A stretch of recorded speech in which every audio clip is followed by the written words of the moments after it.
दोस्तों 1225 दिन हो गए हैं रूस और यूक्रेन के बीच युद्ध के। स्थिति तकरीबन वैसे ही है जैसे कई दिनों से मैं जिसकी चर्चा कर रहा हूँ, यानी वॉर मोमेंटम उसी दिशा में बढ़ रहा है। रूसी सैनिकों की स्थिति दक्षिणी यूक्रेन में यानी ज़ापोरिजिया क्षेत्र में उन्होंने हुलियाई पोल में मालिनिवका पर कब्जा कर लिया है पूरी तरह।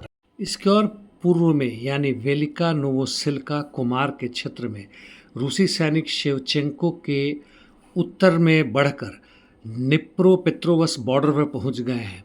यानी लाइन तकरीबन बनेगी मालिवका, वाज़क्रेसेंका और मिरने।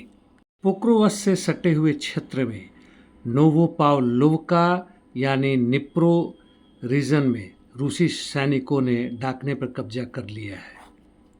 पोक्रोवस क्षेत्र में एएफयू ने दावा किया है कि उसने काउंटर अटैक किया है और मायरोल्यूबिवका के दक्षिण में थोड़ी सी बढ़त कर ली है, जबकि रूसी सैनिक पोल्तवा के साथ और याब्लूनिवका से सटे हुए रूसीन यार की तरफ आगे बढ़ रहे हैं। और इसी से सटे हुए क्षेत्र में टोरेस्क में उन्होंने टोरेस्क के दक्षिण पश्चिमी यानी पोक्रो से सटे हुए क्षेत्र में भी अपना कब्जा का क्षेत्र बढ़ाया है। नॉर्थ ईस्ट में स्वातोवो क्रिमिना क्षेत्र में रूसी सैनिकों ने कोपानी, माकिवका और बाल्का जुखाव से टर्नी की तरफ सारे क्षेत्रों पर कब्जा कर लिया है जो एलपीआर में आते हैं, और साथ साथ टॉर्स्की दुब्रोवा क्षेत्र में भी बढ़े हैं। सुमी क्षेत्र में जबरदस्त लड़ाई जारी है। रूसी सैनिकों ने फिर से FAB 500 UMPC के साथ यानी डायरेक्शन के साथ भारी बमबारी की है। कम से कम 4 बम गिराए हैं। अंद्रिविका क्षेत्र में यूनाकोवका में लड़ाई जारी है।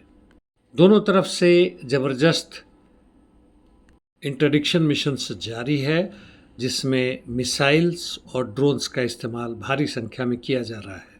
रूस के लिए यह बुरी खबर है कि अज़रबैजान के साथ फिर संबंध खराब हो रहा है, और अज़रबैजान सत्ता जहाँ तक है वह अमेरिका के लिए ही नहीं बल्कि जियोनिस्ट इजराइल के लिए भी काम कर रहा है, और उसने अपने यहाँ पत्रकारिता कर रहे कई अन्य रूसी नागरिकों को कब्जा में डिटेंशन में ले लिया है। उनके साथ भारी पिटाई भी की है। उनके चेहरे वगैरह बुरी तरह सूजे हुए हैं और उनको 4 महीना तक के लिए जेल में डाला गया। उन पर आरोप है कि वह ईरान से ड्रग ला रहे हैं। और इस बीच से खुश होकर, उत्साहित होकर जेलेंस्की ने अज़रबैजान के प्रेसिडेंट इल्हाम अलीयेव से बात किया और उनको बधाई दी यूक्रेन को मदद करने के लिए। फ़लस्तीन इजराइल वॉर जारी है। गाज़ा में IDF का ऑपरेशन उत्तरी गाज़ा में बेट लोहिया की तरफ है, जबकि सेंट्रल और सदर्न गाज़ा में वह फिर से आगे बढ़ रहे हैं खान यूनिस, करारा की तरफ से, और दक्षिण खान यूनिस में भी हमास का गेरिल्ला युद्ध जारी है।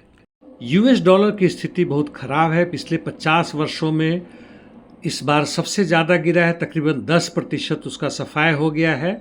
और पिछली बार जो बुरा हाल हुआ था 1973 में हुआ था, जबकि USA ने इसके कीमत को यानी US डॉलर को गोल्ड प्राइसेस से मुक्त कर दिया था। अंततः जर्मनी में पिछले 6 दिन में 3 बार पावर गुल हुए हैं। यह केवल भारत की समस्या नहीं, अब तथाकथित रूप से विकसित देशों की भी स्थिति वही हो रही है, और यह इसका मुख्य कारण है पूंजीवादी शोषण और पूंजीवाद की जरूरत। धन्यवाद दोस्तों, टेक केयर।